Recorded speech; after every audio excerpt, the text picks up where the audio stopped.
Good morning, everyone. This is the Eagle here, and welcome to another tutorial. And before we get started on this tutorial, I wanted to say something. The last video I uploaded was about 10 or 11 days ago, and normally I would be uploading videos at a much better rate than that, 2 or 3 videos a week at the max, maybe even more sometimes. But that would be a general rule of thumb for my upload schedule.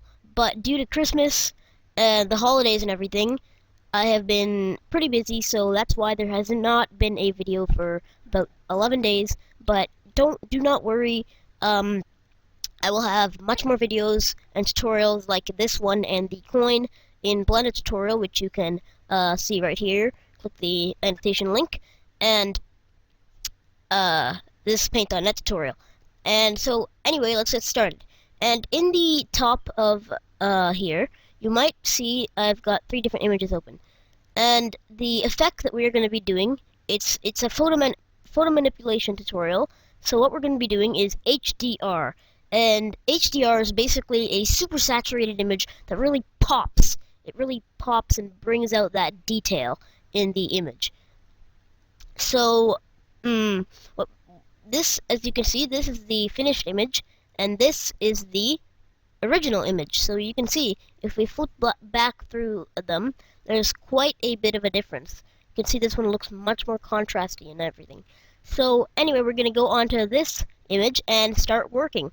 And this is quite a simple effect, but it's a very neat effect when you get down to it. So first what we're going to do, we're going to duplicate this layer. We're going to name this layer the overlay layer. And of course, we are going to set it to the blend mode of overlay. Now what this does, this just brings out the colors in the background and over in the face of the tiger. But this is a bit too bright, and what we're going to do, we're going to turn this to black and white. So now it's a bit more desaturated, and the blacks and the whites are really brought out. And now what we're going to go up to effects, then blurs and Gaussian blur. And what this does, this really gives your image a spray painted type effect. And I was experimenting with some values, and for this one, 125 seems to give it a nice spray painted look. And you're going to want to remember that number, that the Gaussian blur, you set the Gaussian blur to. And the Gaussian blur, it's a very simple blur. It just blurs the pixels in a radius of the value that you set. So since I set 125, it's going to blur each pixel in a radius of 125. So we can see it's very, very blurry right now, but there we go. And what you could do, in fact, you could just blur it to a small amount, like so, like that, maybe 40, and you can see that gives us a very nice spray painted effect. So for this image, what I found worked best was around 40 and around 125. So you can see this gives it a nice kind of spray painted effect almost. And what we're going to do now is go up to adjustments and invert the colors. Now what this does is, if you go over here, what used to be white is now black, and what used to be black is now white. So it looks kind of weird right now, but now we can leave that overlay as it is. So we're going to go back to the background by clicking on it and duplicate that layer and move this layer up to the top. And we can rename this color burn, and you guessed it, we're going to set the blending mode to color burn. And wow, is that concentrated. As you can see, this really, really makes it pop, and it actually looks kind of like this. But we're going to do something to, as you can see in the green over here, it's really noisy and it kind of looks ugly. It's way too saturated. So what we're going to do, we're going to go up to photo and high pass. What this does is basically it gives a relief kind of thing to the layer. It's hard to explain, but I'll show you later.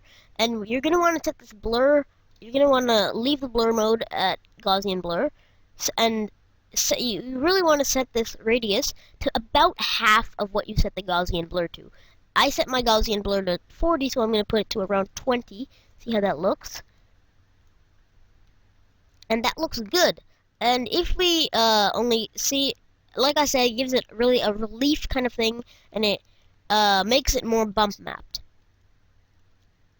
And now this is way too harsh, so we can go up to adjustments on the color burn layer and hue and saturation, and we can just play with the hue and saturation, maybe lighten this image up a bit, saturate it maybe a bit, darken it a bit, and there we go. So our next step is to merge down the overlay to the background, and then we can merge down that, and now we've got one single layer. And now we can just do final adjustments, like maybe color correct it with RGB curves.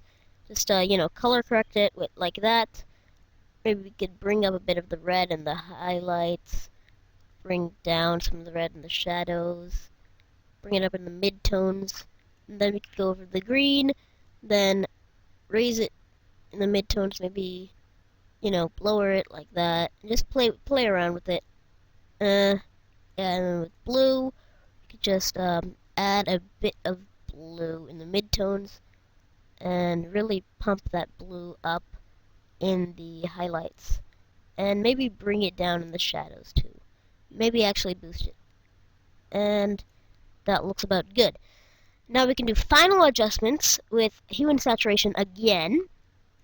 And so we can darken this image up a bit. Saturate it a bit more, but I think we can leave it as is. And if you see the original image and this image, we've made quite a nice improvement. And now this image is a bit less contrasty, so we'll try and replicate this image as best as we can. So we can see in this fur area it's a bit too saturated, so what we can do, we can go to hue and saturation and desaturate the image a bit. And you can see that works out pretty nice. And so you can see we have a very nice image here. And if we flip back and forth, we can see we made quite a big difference. So this is the Lion HDR tutorial, and I hope you guys enjoyed it. Bye bye.